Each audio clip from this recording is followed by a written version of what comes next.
भाजपा प्रदेश अध्यक्ष सुल्तानपुर पहुंचे। नमस्कार, आप देख रहे हैं इंडिया टीवी 7 जनता की ताकत। हम आपके साथ पूनम पांडे नजर डालते हैं कुछ खास खबर पर। बिहार परिणाम पर बोले, आरजेडी कांग्रेस आईने को दोष देना बंद करें, अपना चेहरा देखे। भाजपा प्रदेश अध्यक्ष भूपेंद्र चौधरी बुधवार शाम सुल्तानपुर पहुंचे। उन्होंने शहर स्थित भाजपा कार्यालय में मीडिया से बातचीत की। इस दौरान उन्होंने बिहार चुनाव परिणामों और मतदाता सूची पुनरीक्षण अभियान पर अपनी बात रखी। बिहार चुनाव परिणामों पर विपक्ष के हमलों पर चौधरी ने कहा कि परिणाम आने पर विपक्ष का स्वभाव नकारात्मक बातें फैलाने का होता है। उन्होंने सभी पार्टियों से आग्रह किया कि उन्हें अपना चेहरा देखना चाहिए, न कि आईने को दोष देना चाहिए। चौधरी ने बताया कि बिहार में मतदाता सूची प्रकाशित होने के बाद चुनाव आयोग को एक भी शिकायत नहीं मिली थी। लगभग 12,000 प्रत्याशियों ने चुनाव लड़ा, लेकिन किसी ने भी किसी पोलिंग बूथ पर अराजकता या मतदान प्रभावित करने की शिकायत नहीं की। उन्होंने कहा कि सभी ने चुनाव प्रक्रिया के लिए धन्यवाद दिया। मतदाता सूची के विशेष पुनरीक्षण अभियान पर उन्होंने स्पष्ट किया कि यह हर 20 साल में होने वाला एक गहन अभियान है। पहले हर साल आंशिक पुनरीक्षण होता था, लेकिन इस बार आयोग सभी मतदाता सूचियों का गहन परीक्षण कर रहा है। उन्होंने आश्वस्त किया कि किसी को डरने की जरूरत नहीं है और किसी का नाम काटा नहीं जाएगा, सिवाय उन लोगों के जिनका निधन हो गया है, जो पलायन कर गए हैं, जिनकी शादी हो गई है, जिनके नाम 2-3 जगह दर्ज हैं, या जिन्होंने फर्जी पते के आधार पर नाम शामिल कराए हैं। पात्र सभी लोगों को मतदाता सूची में शामिल किया जाएगा। चौधरी ने ये भी कहा कि यदि किसी को आपत्ति है, तो सरकारी व्यवस्था मौजूद है। लोग आयोग, उच्च न्यायालय या उच्चतम न्यायालय जा सकते हैं, क्योंकि सभी को अपनी बात कहने का अधिकार है। दिल्ली में हुए विस्फोट पर भाजपा प्रदेश अध्यक्ष ने कहा कि उन्हें जांच एजेंसियों पर पूरा विश्वास है। उन्होंने बताया कि एजेंसियां बहुत तेजी से काम कर रही हैं और इसमें विदेशी एंगल भी सामने आया है। जांच एजेंसियों की रिपोर्ट आने के बाद ही सारी जानकारी सामने आएगी। सुल्तानपुर से ब्यूरो रिपोर्ट। हमने कार्यकर्ताओं की सब मेहनत,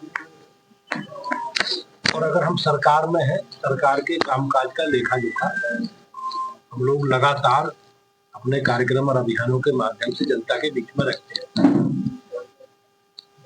पिछले 20 वर्षों से नीतीश कुमार जी के नेतृत्व में जो सरकार ने कामकाज थे सरकार के, और पिछले 11 वर्षों में बिहार को लेकर अनेकों योजनाएं हमारे प्रधानमंत्री जी की ओर से, केंद्र सरकार की ओर से दी गई। तो सारे विषयों को लेकर, सारे रिपोर्ट कार्ड को लेकर हम लोग जनता के बीच में गए और पूरा एनडीए का कुंबा पूरी ताकत के साथ हम लोगों ने एक बार पुनः नीतीश कुमार जी के नेतृत्व में सरकार बने, बिहार के विकास के लिए, बदलते हुए बिहार के लिए। और लोगों ने माननीय प्रधानमंत्री जी के नेतृत्व में एनडीए को इतना बड़ा बहुमत दिया है, और निश्चित रूप से आने वाली सरकार, नीतीश जी के नेतृत्व वाली सरकार, विकास बिहार की जो अपेक्षाएं हैं जनता की, निश्चित रूप से पूरा करेगी। कांग्रेस सपा पार्टी का ये कहना है कि एसआईआर के बल पर आपने चुनाव जीता है। पार्टियां जो हारी हैं सर, वो अभी भी आरोप लगा रही हैं कि ये चुनाव आयोग ने ही पुनः गलती किया, इसीलिए हम लोग हारे। क्या इसका मतलब क्या सर? लोकतंत्र में सबको अपनी बात कहने का अधिकार जी। देश में संवैधानिक व्यवस्था, एसआईआर संवैधानिक व्यवस्था का हिस्सा है। इलेक्शन कमीशन ने बहुत पारदर्शी व्यवस्था से इस प्रक्रिया को पूरा कराया जी। आपने देखा हो, जब एसआईआर प्रारंभ हुई तो कांग्रेस पार्टी ने राहुल गांधी जी के नेतृत्व में एक बड़ी वोट अधिकार यात्रा निकाली, एक प्रकार से पूरा वातावरण बनाया। लेकिन जब फाइनल ड्राफ्ट प्रकाशित हुआ मतदाता सूची का, तो एक भी शिकायत इलेक्शन कमीशन को नहीं हुई। बाद में चुनाव हुए, चुनावों में भी लगभग 12,000 का प्रत्याशी चुनाव लड़ रहे थे।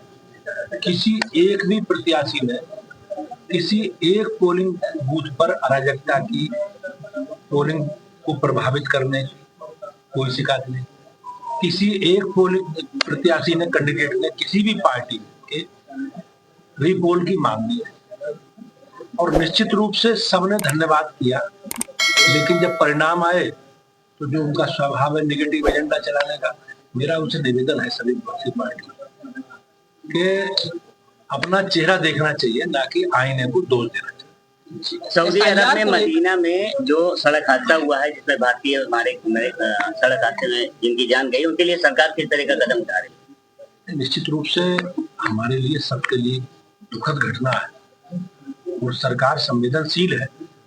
हमारे भारत के उच्चायोग या जो वहाँ डिप्लोमेट है वो सब व्यवस्था बना रहे हैं और निश्चित रूप से सरकार जो भी व्यवस्था है उस व्यवस्था के आधार पर हम लोग काम कर रहे हैं। केरल में SIR को लेकर केरल सरकार विरोध क्या कहते हैं सुप्रीम कोर्ट गई है। लोकतंत्र में सबको अधिकार है, देश में न्यायपालिका के प्रति सबकी आस्था है, सबका विश्वास है। माननीय न्यायालय जो भी आदेश करेगा। बंगाल में आप SIR को कैसे कराएंगे? वहाँ के मुख्यमंत्री का कहना है हम नहीं करने देंगे, और यूपी में कहा जा रहा है कि PDA का वोट काटा जा रहा है SIR करवा के।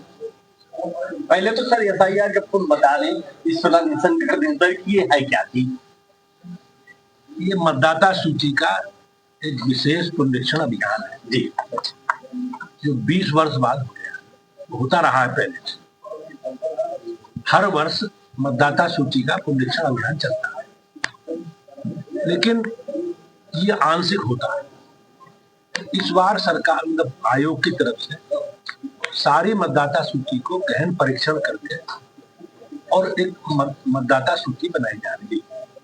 किसी को कोई डरने की जरूरत नहीं है, किसी का कोई नाम काटा नहीं जाएगा।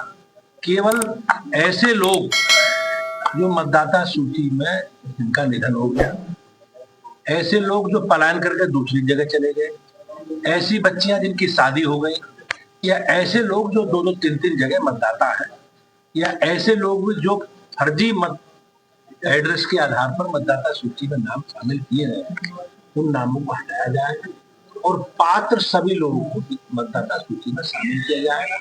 अगर मान लो किसी को भी आपत्ति है तो सरकारी एक व्यवस्था है आयोग की, लोग आयोग जा सकते हैं, हाई कोर्ट, सुप्रीम कोर्ट जा सकते हैं, सबको अपनी बात कहने का अधिकार है। लेकिन ये केवल एक नेगेटिव एजेंडा चलाने का एजेंडा विपक्षी पार्टियों का विषय है। इसमें समाज के एक विशेष वर्ग को गुमराह करके और लोग वोट बैंक के रूप में उसे देखते हैं। लेकिन मेरा सभी देशवासियों से आग्रह है कि लोकतंत्र है, लोकतांत्रिक प्रक्रिया है, संवैधानिक प्रक्रिया है, उस प्रक्रिया का हम सबको भाग बनाए। भारत की राजधानी में बम ब्लास्ट हुआ और अभी तक उस पर कोई खुलासा ठोस नहीं हुआ, जांच ही चल रही है, इसका क्या है? निश्चित रूप से हमें सबको अपने जांच एजेंसी पर पूर्ण विश्वास है और एजेंसियां इस पर बहुत तेजी से काम कर रही है। बड़ा नेक्सेज है और हो सकता है विदेशी भी एंगल इसमें सामने आए, लेकिन सारी रिपोर्ट जांच एजेंसियों की जांच के बाद ही आएगी और मुझे विश्वास है एजेंसियां बहुत तेजी से दोषियों की तरफ बढ़ रही हैं। जो दोषी हैं, जिन्होंने अनैतिक कार्य में सम्मिलित है, सबके खिलाफ कार्रवाई